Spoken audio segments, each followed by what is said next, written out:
Samarqand davlat pedagogika institutining amaliy matematika yo'nalishi bo'yicha ikkinchi bosqich talabasi Xo'jayorova Anuraman. Bugungi video darsimizda kompyuter fanining eng asosiy hamda eng ko'p uchraydigan jarayonlardan biri hamda har bir dasturchi bilishi shart bo'lgan saralash algoritmlari va ularning turlari haqida gaplashamiz.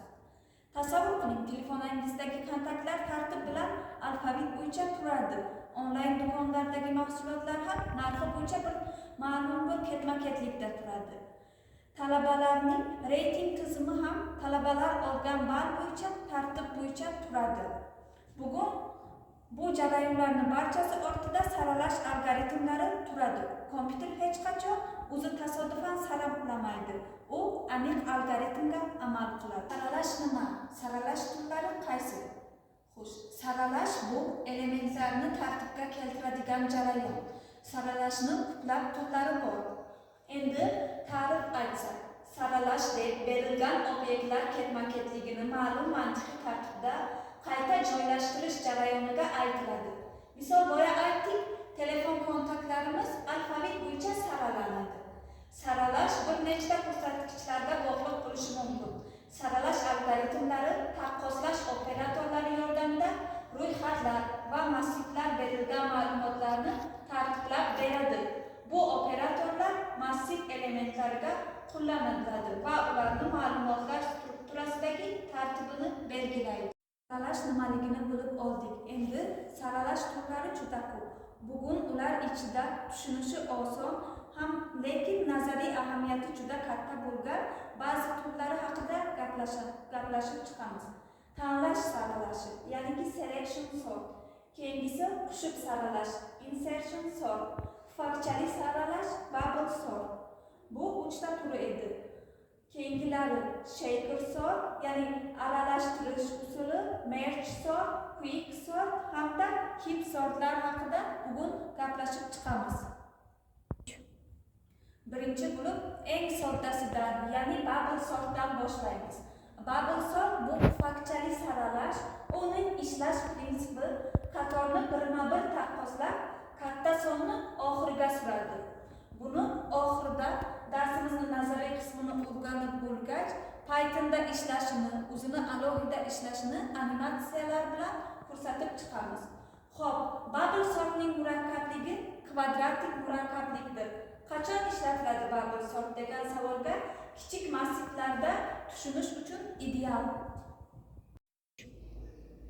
Bubble sortdan keyin yana bir sodda tushunishi oson bo'lgan saralash algoritmlaridan biri bu selection sort, ya'ni tanlash orqali saralash.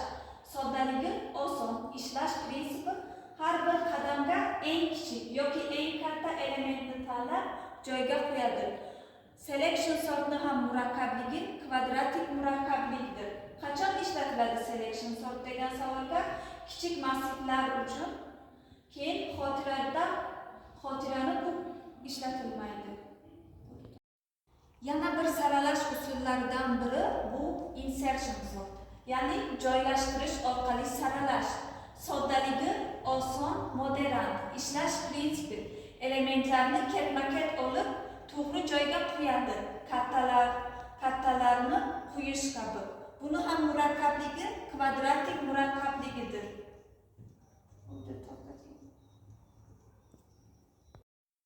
Xo'p, keyingi saralash algoritmiga o'tamiz. Bu shaker sort.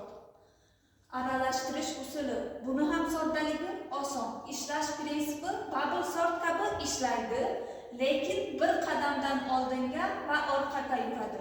Buning ham murakkabligi kvadratik murakkabligidir. Afzalligi bubble sortga qaraganda tezroq ishlaydi shaker sort. Keyingi saralash algoritmimiz merge sort. Birlashma orqali saralash. Soddaligi o'rta.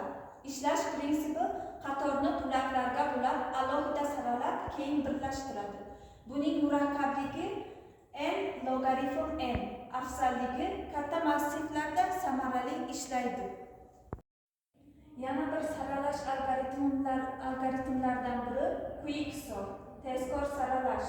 Soddaligi o'rta, ishlash prinsipi pivot tanlab kichik va katta elementlarga ajratadi. va rekursiya bilan saralaydi.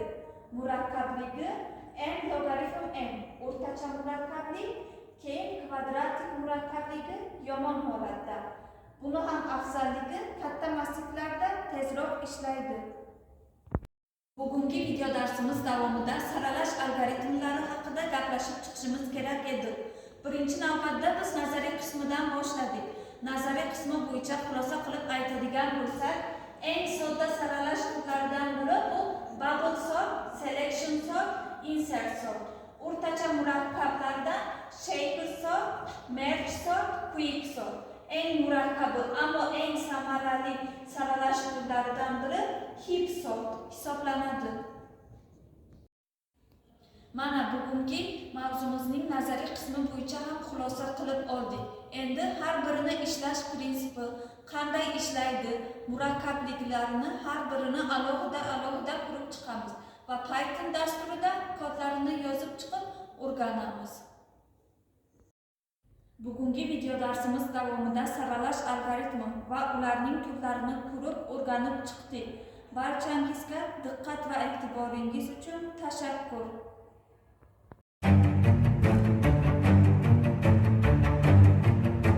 Saralash algoritmlarini qanday ishlashini ko'rib chiqamiz degandik. Bugun ulardan eng soddasi bo'lgan bubble sortni ishlash prinsipini ko'rib chiqamiz. Bubble sort saralashda ikkita qushni elementni solishtiramiz va o'rinlarini almashtirish orqali ishlatamiz. Tasavvur qiling, 34, 25, 25, 44 sonlari berilgan. Bularni bubble sort orqali saralab chiqamiz. Birinchi qadamda 34 bilan 25 ni solishtiramiz. 25 34 dan kichik, o'rinlarini almashtiramiz. Ikkinchi qadamda esa 34 bilan 20 ni solishtiramiz. Bunda ham 20 34 dan kichik, o'rnini almashtiramiz. Uchinchi qadamda ham shu tariqa davom etadi. 34 bilan 5 ni solishtiramiz. 5 34 dan kichik, o'rnini almashtiramiz. To'rtinchi qadamda 34 bilan 44 ni solishtiramiz. 44 34 dan katta, shunga o'z o'rnida qoladi. Biz 5 ta qadamdan so'ng 44 eng katta elementimiz ekanligini aniqlab oldik. Shu tariqa qadamlarimiz davom etadi. Endi 20 bilan 25 ni solishtiramiz. Bunda ham 25 dan katta bo'lganligi sabab o'rinlari almashadi. Shu tariqa qadamlarimiz davom etadi. Eninchi qadamdan so'ng quyidagicha natijamiz kelib chiqadi. 5, 20, 25, 34, 44. Shu 5 ta elementni o'sish tartibi bo'yicha saralab oldik. Bunda murakkabligimiz, ya'ni bubble sortning murakkabligi kvadratik murakkablik. N elementlar soni. Misol bizda 5 ta element bo'lgan bo'lsa, 5 ni kvadrati 25. Taqriban 25 ta qadamdan so'ng biz quyidagi natijani egallab olamiz. Bubble sortning ishlash prinsipi shundan iborat edi.